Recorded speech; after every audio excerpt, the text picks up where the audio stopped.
Today we're going to be looking at a continuation of the detail that we reviewed the last time. The previous one was the wall to floor junction, and today we're going to be looking at the detail which is the wall to roof junction and showing how we actually connect these components together.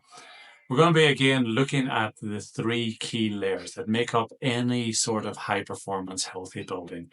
We're going to identify it in this detail and show you how you can identify it in any details that you may be looking at for your own prospective building to ensure that you've got the best possible outcomes moving forward. So let's get into it. Okay, so here is the next detail, and this is the continuation of the floor to wall junction detail that we previously looked at in the same building. So this building is using SIPS panels for both the wall and the roof structure through here. And before we get into this, I just want to clarify a few things. So first one is that this detail is designed to work in Melbourne, Australia. And that's very important because the climate, depending on where you are, will determine how this detail should go together. Melbourne, Australia is a temperate climate, which means that we don't get much humidity in our air. It's a few days a year it happens, but it's not usually a big issue. Our temperature range goes from, in the summer, we can get 2 or 3 days over 40 degrees, so very hot in the summertime. But it's very mild in the wintertime. You know, our coldest temperature generally is around about 4 to 5 degrees, and that's an overnight temperature, and then warms up at around 10 degrees during the day. So not very cold, but can get very hot. And we get very big differences within one day sometimes as well. As I said, we can get 3 days over 40 degrees, but then that cool change can come in and we can completely cool down our buildings within an hour because the cool change will drop 20 degrees. And when I'm talking about degrees here, I'm talking about degrees centigrade, not Fahrenheit.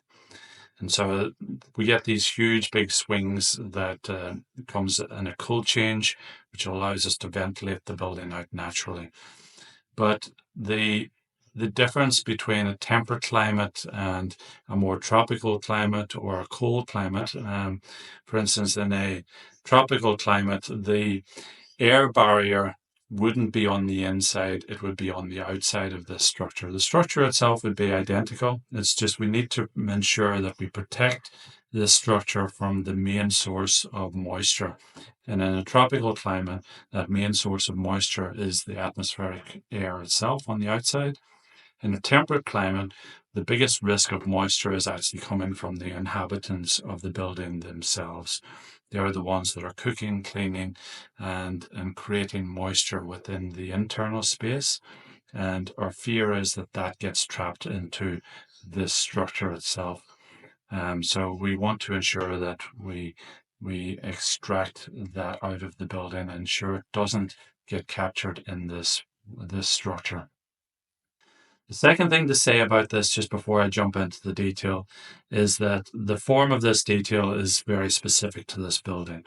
We've got a gutter here, which is effectively an eaves gutter with a box structure on the outside. So this is really just an added on external element of the building, which is completely external to the main building fabric itself.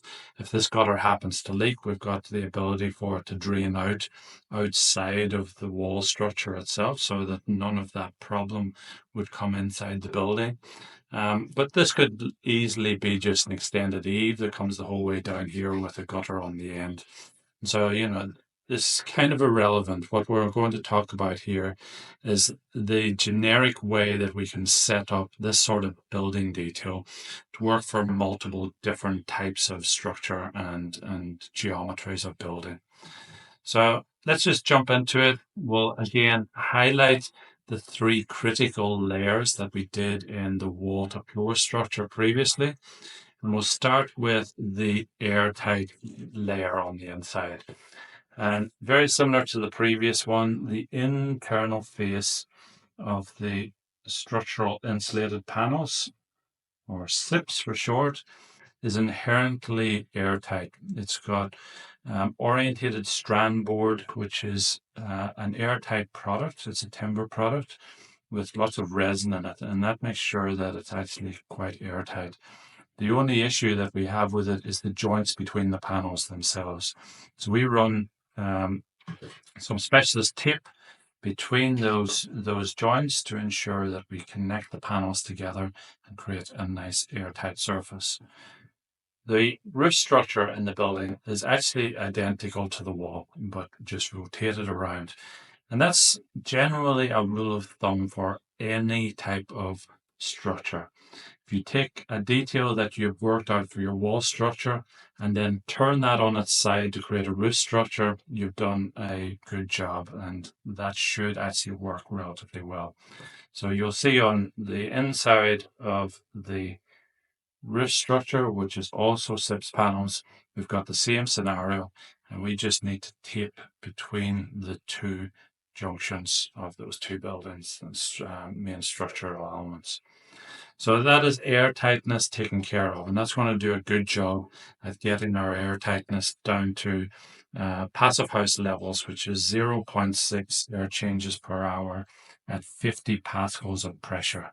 So again, a little bit technical, but we'll do some blower door tests on to ensure that this membrane is actually doing the job properly and all the junctions of the building are nice and airtight. So the structural insulated panels themselves have got 2 layers of OSB on the outside. So the wall comes down through here, OSB either side. It's got a top plate in timber, which is used to connect the panels together. That is largely the structure that's in it. And then it's actually the exact same for the roof structure. We've got an end plate, which is a closing cap on the end of timber again. We've got OSB on either side of it, which is creating a shear structure.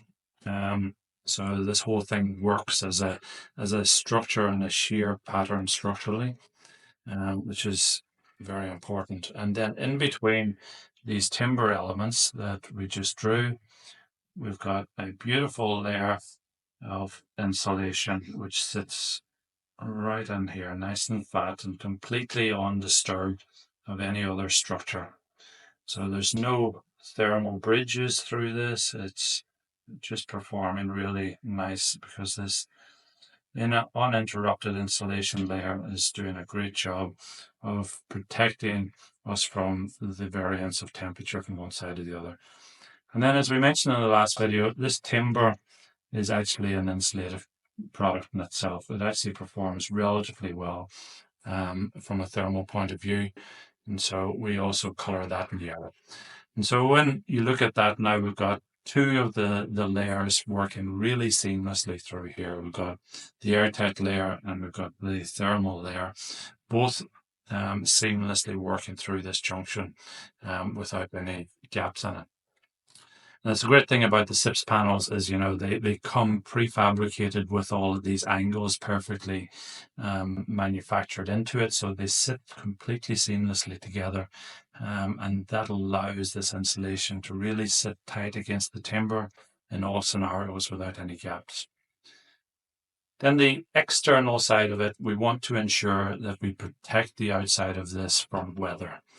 And so when I say weather, obviously we've got a rain screen on the outside of this. So we've got a metal roof on the top, and we've got a timber cladding system that runs through here as well. And that's protecting the majority of the building from wind blown rain and things like that.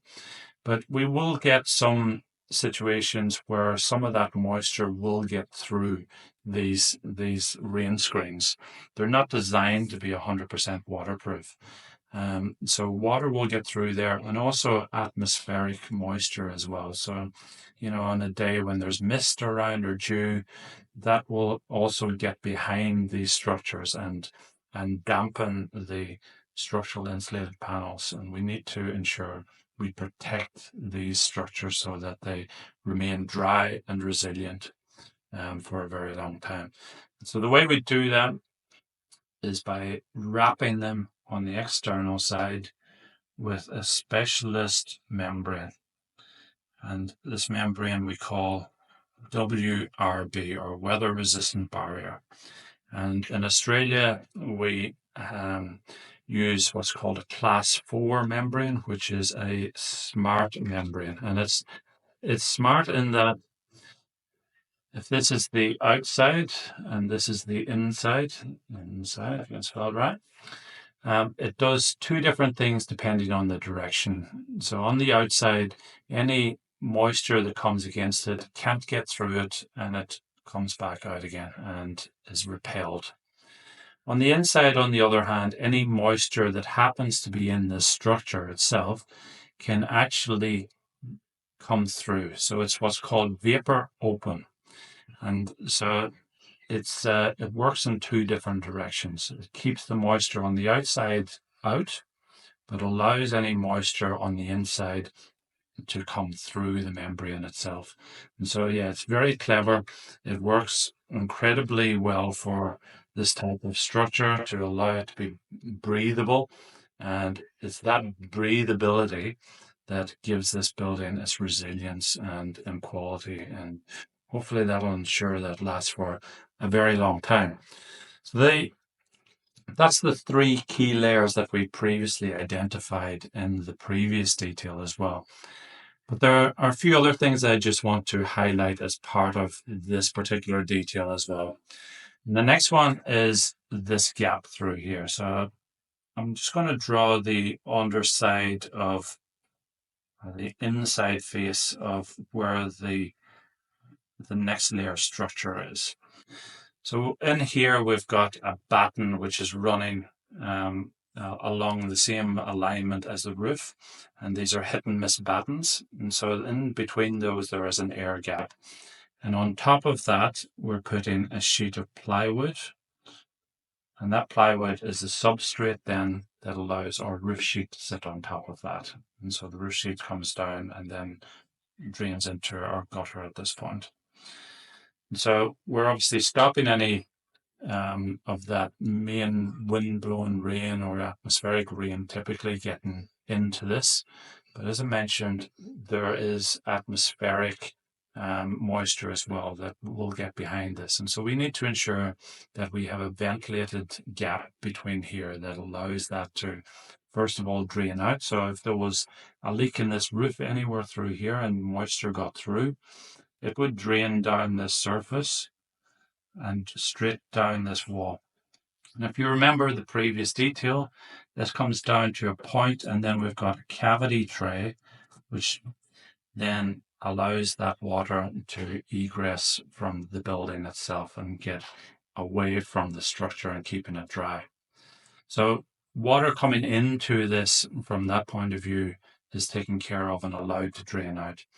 The second part is what I mentioned, things like mist and so on that might be in the air and atmospheric moisture. And so if moisture gets into this space from any gaps in the structure, which it will, what we want to do is ensure that we can ventilate that out. And so you see I've drawn on some blue arrows here, and they are allowing this air to come in at the bottom. You remember we've got weak poles and we've got ventilation gaps at the bottom of this wall.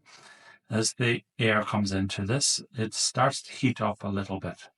And as it heats up, it rises, hot air rises. And so we want to ensure is that this hot air then rises the whole way up to the ridge of the building. And then at the ridge, we've allowed a ventilated gap to allow that to escape. And so the key to this is ensuring that the gap at the top is smaller than the one at the bottom. So we need bigger gap at the bottom, which allows lots of air in, and then it gets tighter at the top, and it's that change in pressure between the big opening at the bottom, heating it up and then taking it out the top, actually creates what's called a stack effect, and that's drawing this air out through this cavity at all times and allowing it to ventilate out of the building. And so that we are constantly moving air through here. And that moving air is constantly drying the membrane on the outside of the building and ensuring that this building remains resilient and dry, because moisture is the killer of any building structure. And so we want to ensure that we don't have that problem into the future. So there you have it. That is the wall to roof junction detail worked out. We've looked at the three key details, or three key layers within any sort of high performance detail to ensure that the building remains healthy, energy efficient, and resilient to weather. So I've loved creating these details for you, and you've provided us some great comments, which I love answering as well. So likewise on this one, drop us some comments. Let us know what you actually want me to create next. Very happy to create details to show you how different types of buildings might work. I'm Roger Borland from Borland Architecture. Thank you so much for watching. Bye.